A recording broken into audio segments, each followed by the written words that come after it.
Assalamualaikum warahmatullahi wabarakatuh. Waalaikumsalam warahmatullahi wabarakatuh. Sahabat, sekarang kami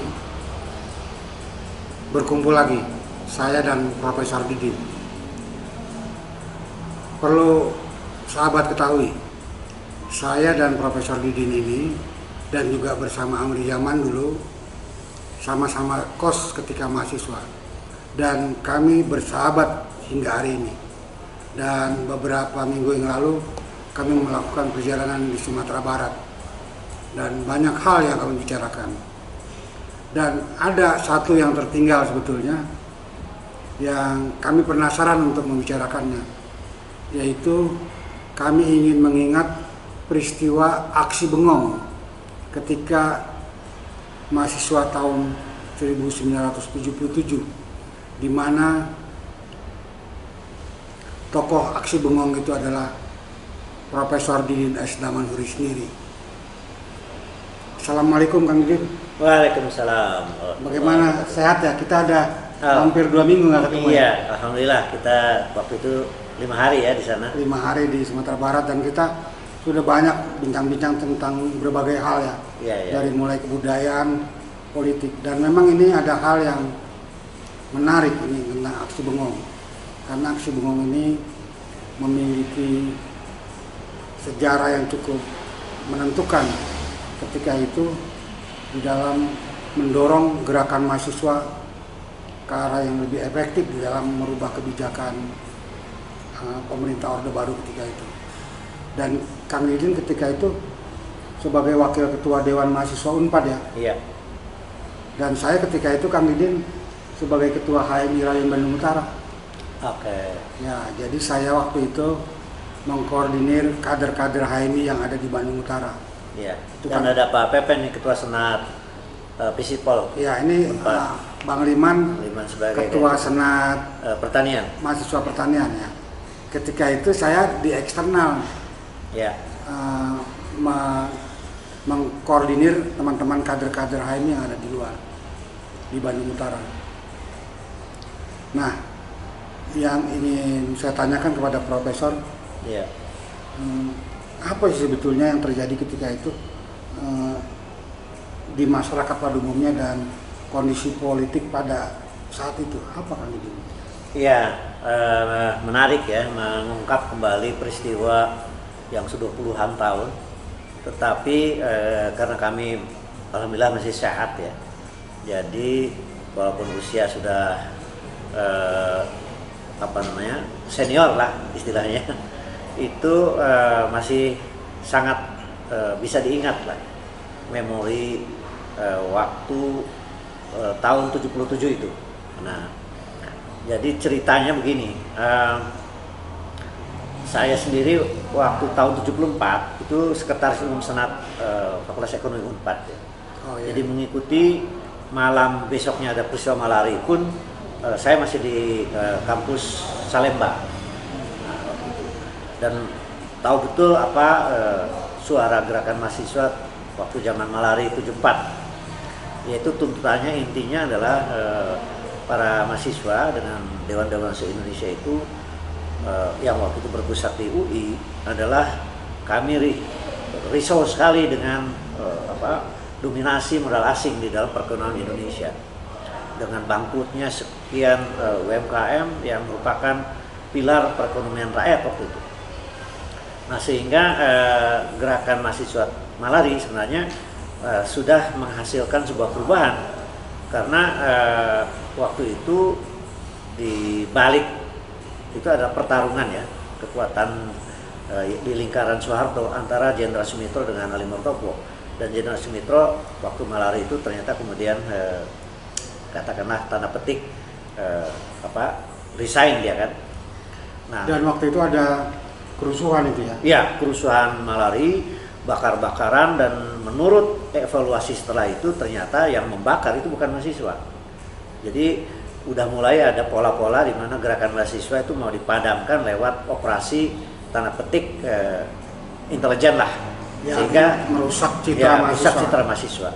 Tetapi hasilnya adalah setelah malari itu ada perubahan konten dari undang-undang penanaman modal asing dan penanaman modal negeri yang lebih bernuansa bahwa wajibnya perusahaan mancanegara itu mentransfer teknologi, keterampilan dan modal di dalam undang-undang baru itu.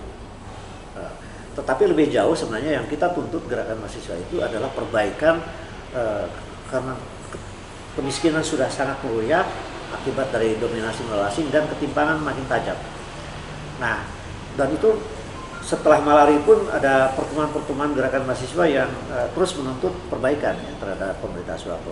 Nah, jadi ketika ada momentum tahun 77 ya, pasca pemilu yang kedua, di mana pemerintahan Soeharto mengutus 7 menteri untuk bertemu dengan para mahasiswa se-Indonesia.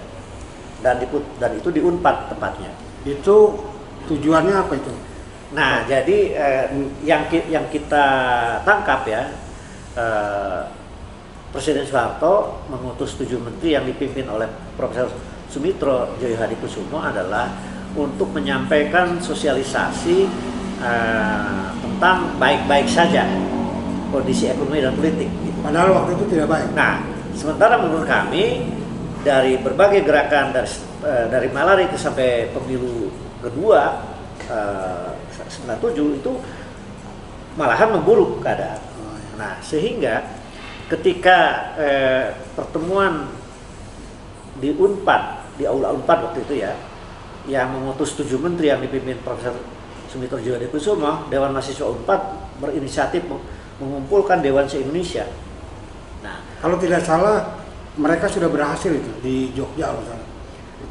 Ya, tetapi waktu itu karena ya hanya semacam kesepakatan supaya gerakan mahasiswa konsolidasi dan terus untuk menyampaikan tuntutannya, tetapi belum ada sebuah kulminasi dalam arti efektifnya gerakan mahasiswa. Nah, sehingga Dewan Mahasiswa Unpad waktu itu malam-malam saya masih ingat, sebelum besoknya akan datang 7 menteri itu, saya menghadap atau bertemu dengan Ketua Umum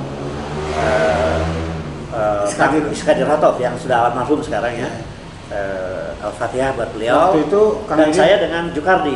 Edi Jukardi. Waktu itu adalah Edi Jukardi sebagai apa?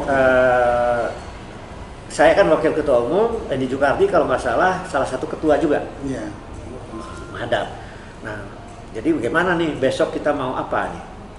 Kita apakah membuat pernyataan baru ataukah apa? Nah, saya rasanya masih ingat itu yang mengatakan bahwa kita udah bosan dengan pernyataan-pernyataan, tapi lebih baik ada satu sikap. Dan saya katakan itu kita menyatakan aksi bengong gitu. Kemudian disetujuilah pertemuan malam itu supaya ini bertiga ya. Ketua Umum, saya wakil ketua umum dan Edi Jukardi salah satu ketua juga ya. Untuk disosialisasikan ketika mereka sudah datang. Itu kan dua malam sebelumnya. Jadi malam besoknya ketika ada pertemuan itu mahasiswa sudah datang semua? Belum. Jadi ini perwakilan dulu nih. Iya. Dewan Mahasiswa sudah berkumpul di Bandung. Disampaikanlah oleh saya dengan Edi Jukardi menghadapi para pimpinan mahasiswa se-Indonesia bahwa kita nggak usah membuat pernyataan, membuat sikap-sikap atau pernyataan, tetapi membuat sikap yang menyatakan kekecewaan, dan bahasanya kekecewaan itu dengan sikap aksi bengong gitu. Itu disampaikan dan mereka setuju. Tapi karena suasana santai, saya lupa itu pertemuannya apakah di Double Tea House atau apa, lupa saya. Tapi karena santai itu tidak tertangkap. Katakanlah oleh Intel Melayu lah. Intel Melayu lah waktu itu. Ketika itu karena mengapa? Karena ketika hari H ada pertemuan di aula di mana perwakilan dewan-dewan se-Indonesia itu kumpul, se-Bandung dan dari luar Jawa, dari seluruh Jawa di aula itu penuh, para menteri juga datang, dan mulailah Sumitro menyatakan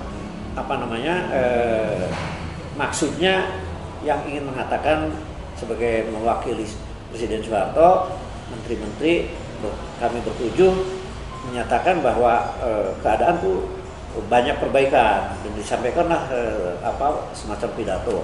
Sebelum selesai, karena memang skenario-nya sudah matang, saya diminta memang untuk menyatakan sikap itu ke podium, ke mic ya. Jadi Profesor Didin yang ya menyampaikan itu. Itu saya masih ingat.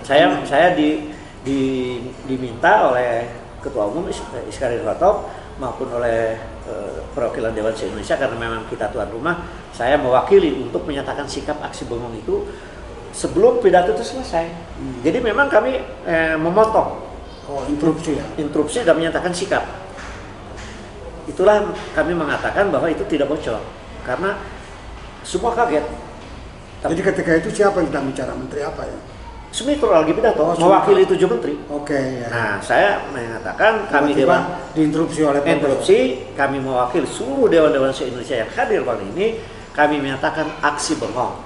Kami kecewa terhadap pemerintah yang sudah beberapa tahun sejak malari itu kira-kira gitu mengatakan itu perbaikan tidak terjadi, bahkan keadaan makin memburuk.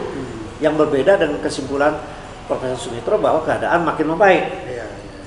Dan entah mengapa sikap kami yang sangat lugas itu Pak Mitro berhenti pidato, memberi aba-aba, entah karena diatur oleh keamanan dengan 7 menteri itu, dia keluar ke sebelah kanan aula itu. Saya masih ingat itu, lalu agak lari-lari gitu. Ya kabur lah artinya. Kabur, ya, walau tapi ya seolah-olah kami entah akan melakukan sesuatu padahal kami hanya menyatakan sikap seperti itu. Kami kecewa dan oleh karena kami menyatakan aksi bengong. Tapi implikasinya adalah entah berapa lama waktu itu, yang pasti Sumitro diganti oleh Profesor Habibie sebagai Menristek. Dan kalau nggak salah ada beberapa menteri diganti lah. Tapi yang utama adalah paling menonjol mungkin ya Presiden Soeharto menganggap bahwa Profesor Sumitro karena sudah yang kedua kalau nggak salah dari UGM, kemudian di Unpad, dia diganti, dianggap mungkin tidak berhasil gitu menjinakkan mahasiswa. Iya pada waktu itu ya.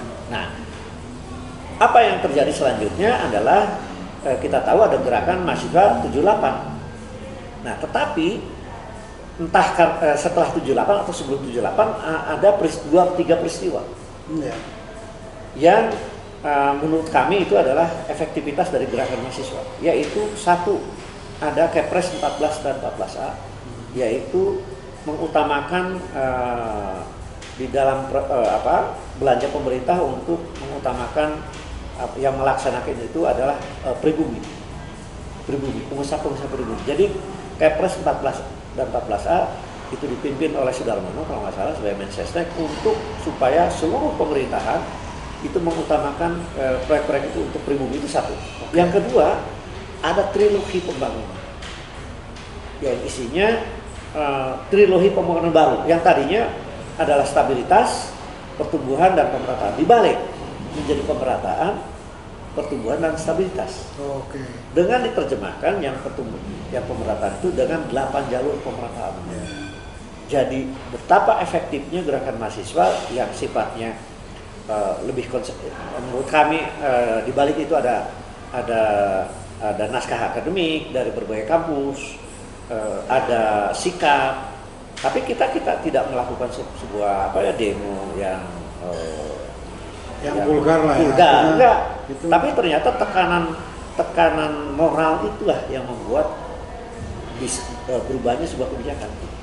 Itu makna menurut saya dari aksi bengong kemudian ke gerakan 778 itu, di mana berkumpulnya juga Dewan se-Indonesia di salah satu gedung kampus ITB, yaitu menjelang 28 Oktober 78 peringatan Sumpah Pemuda, di mana pernyataannya adalah kami Dewan se-Indonesia kira-kira ya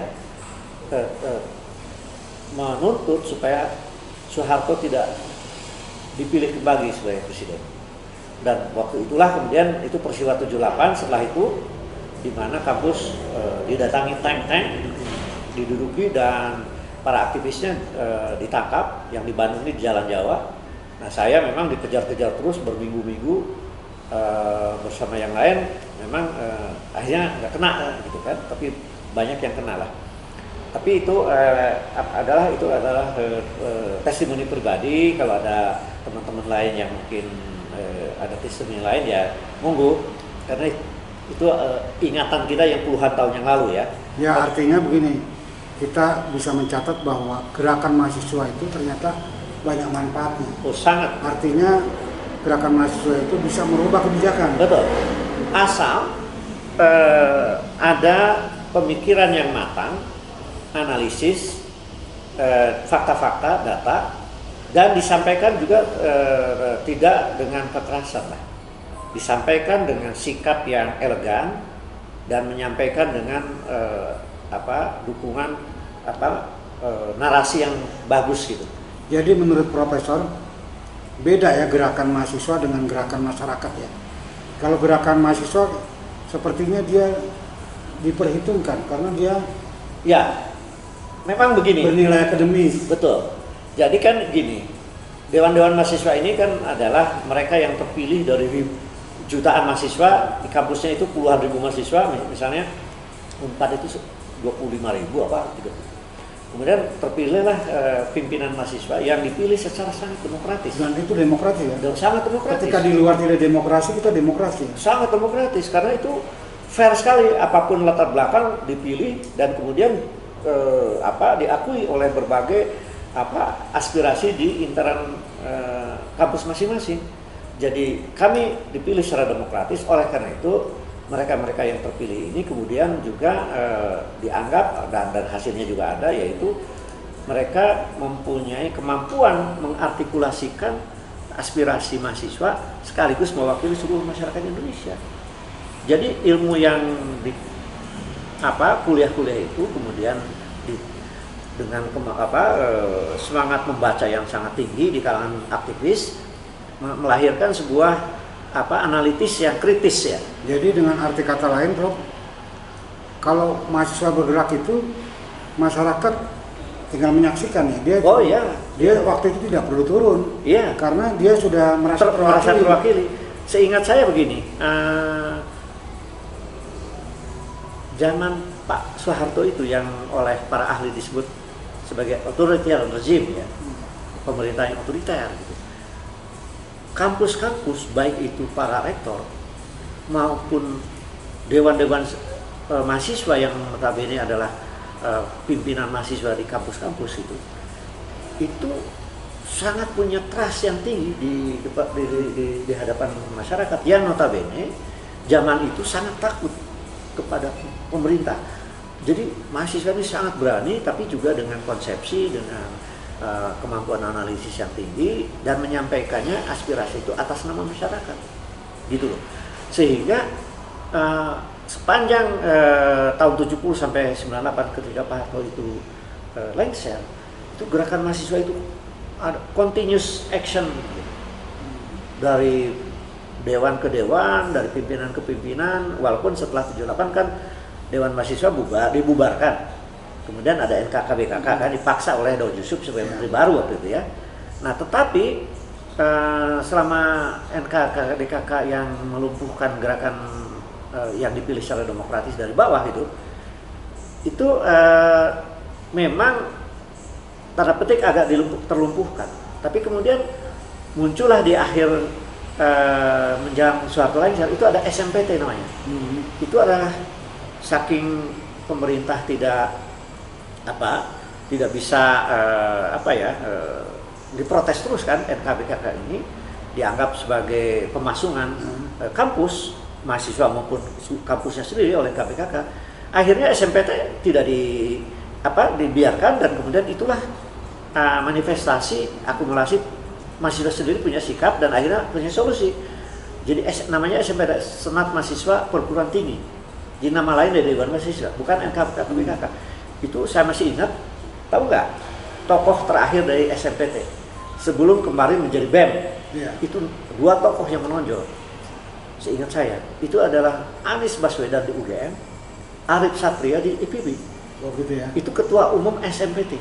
Di samping tentu aja dari perguruan tinggi lain ya, saya masih ingat dari UI itu namanya temannya ini yang wakil ketua umum Partai Gelora namanya itu SMPT itu siapa namanya? Agak lupa saya. Tapi di antara ketua umum SMPT yang menonjol itu dua itu. Anies Baswedan di UGM dan Arif Satria yang sekarang ketua umum IPB Pusat itu di IPB. Dan itulah mereka yang kemudian mulai mengawali gerakan. Nah, SMPT itu seperti membangkit kembali ruh Dewan Mahasiswa itu. Dewan Mahasiswa yang sudah terkubur oleh NKK-BKK muncul lagi yang namanya SMPT. Oke, iya. Nah, dan SMPT itulah yang kemudian nanti memang menjadi BEM. Itu nama lain yang dibuat oleh teman-teman berikutnya sejak reformasi yang sepengamatan saya itulah tahun 98 di mana ada sebuah gerakan yang menyatu dengan masyarakat, di mana ada momentum awalnya BBM ya, bahan bakar minyak yang naik. Soeharto lagi di Mesir, kemudian di Jakarta terjadi pergolakan karena ada krisis moneter Asia Tenggara. Itulah cerita yang saya kira ada kaitannya dengan aksi Bengong 98 dan 98, di mana Pak Harto akhirnya menyerahkan kekuasaannya kepada wakil presiden yang kemudian jadi Presiden Habibie. Itulah awal di gerakan reformasi. Jadi kalau melihat dari sejarah yang sifatnya struktural seperti ini, itu ada continuous movement. Ya, artinya gerakan yang efektif itu untuk perubahan itu tetap mahasiswa. Iya, bukan masyarakat pada enggak bersama-sama karena didukung ya. Waktu 98 itu kan itu ada gerakan di masyarakat di mana-mana, itu di Solo, di luar Jawa, di Makassar, di Jakarta, di Bandung. Tetapi Jakarta adalah karena memang pusat kekuasaan, itu bertemulah sebuah gelombang gerakan memang mahasiswa intinya, tetapi bersama-sama dengan berbagai elemen lain ya. Tapi memang gerakan itu core-nya adalah gerakan mahasiswa. Karena mahasiswa punya idealisme. Ya. Punya dan power dia punya sebagai sebuah istilahnya itu, dia belum menjadi kekuatan yang mapan secara ekonomi, dia belum ada beban apapun karena dia masih menyelesaikan studi, tetapi kemudian ilmu yang diserapnya itu di samping mereka pembaca buku yang rakus dan lain sebagainya, lalu muncullah idealisme gitu loh. Idealisme yang mewakili aspirasi masyarakat sebenarnya. Jadi kalau menurut Prof, keadaan sekarang bagaimana? Ya ini, jadi kalau menurut saya kan sekarang kalau masih terus terang ya, saya sendiri dekat ya dari sejak 98 sampai hari ini pun dengan teman-teman BEM ya, yang kemudian saya kan sejak tahun 80 menjadi staf pengajar di IPB kan. Iya. Nah saya kenal tuh yang presiden BEM legislatif maupun eksekutif di pusat maupun di daerah. Itulah katanya yang mewakili masyarakat. Jadi seolah-olah gerakan mahasiswa itu seperti tidak ada hubungannya dengan masyarakat. Mungkin itu anggapan dari elite politik, elite negara terhadap gerakan mahasiswa. Kemudian mahasiswanya sendiri terpasung oleh sistem SKS ya, yang sangat ketat sehingga terancam DO. Jadi ini mungkin perlu didiskusikan di kalangan mahasiswa. Tetapi menurut saya tetap saja BEM SI yang sekarang masih juga eksis dan sempat melakukan gerakan-gerakan yang menekan pemerintah tidak boleh berhenti. Apapun kejadiannya, mereka adalah hati nurani dari masyarakat. Itu adalah wadah yang merupakan representasi dari ini terakhir. Karena kita sekarang ada momentum besar ya, masyarakat ini ingin perbaikan ya, segala macam debat publik, tapi sekarang terpolarisasi dengan post-truth ya, atau pembelahan yang akhirnya yang satu menuduh tentang kadrun, yang satu kampret gitu, sehingga sekarang ini menjadi susah ada diskusi yang jernih, logis dan rasional. Karena selalu dituduh kalau ini kadrun, ini kampret. Nah, tapi saya kira 2024 adalah momentum untuk mengakhiri pembelahan sosial kayak gitu. Itu tidak sehat dari sisi demokrasi maupun kepentingan seluruh masyarakat. Oleh karena itu, di antara masyarakat, apakah itu BMSI ataupun komunitas yang kritis di Bandung misalnya, nanti kemudian di Jakarta, haruslah ada sebuah agenda yang mengawal pemilu 2024 sebagai ajang seluruh aspirasi masyarakat untuk menciptakan pemilu yang bersih. Sumber masalahnya itu? Sumber masalah, karena kalau ada pemilu 2024 yang bersih, tidak ada money politik, tidak ada kecurangan, maka akan terjadi pemimpin yang sangat genuine dan akan bisa menjadi faktor, saya sebut berbagai, itu adalah reform from the top, di mana nanti inisiatif-inisiatif apakah revisi undang-undang, perubahan reformasi sistem politik, macam-macam yang bisa membuat perubahan dalam masyarakat jauh lebih baik, itu adalah momentum setelah 2024. Jadi kesimpulannya, Prof, bahwa gerakan mahasiswa masih tetap dibutuhkan, sangat dibutuhkan, karena memang itu adalah mewakili aspirasi rakyat. Dan kemudian sumber masalah sebetulnya adalah karena pemilu yang tidak bersih, pemilu yang money politik. Karena itu mungkin itu yang harus dipikirkan mahasiswa ya Prof. Bersama-sama masyarakat lain lah. Bersama masyarakat. Jadi masyarakat dan mahasiswa menurut Profesor Didin harus sudah mulai memikirkan tentang pemilu 2024 yang bersih dan anti money politik. Saya kira ngobrol-ngobrol kita cukup sekian ya Profesor. Terima kasih. Mudah-mudahan kita bertemu di lain tema yang lebih menantang lagi. Sekian sahabat, Assalamualaikum warahmatullahi wabarakatuh. Terima kasih. Assalamualaikum.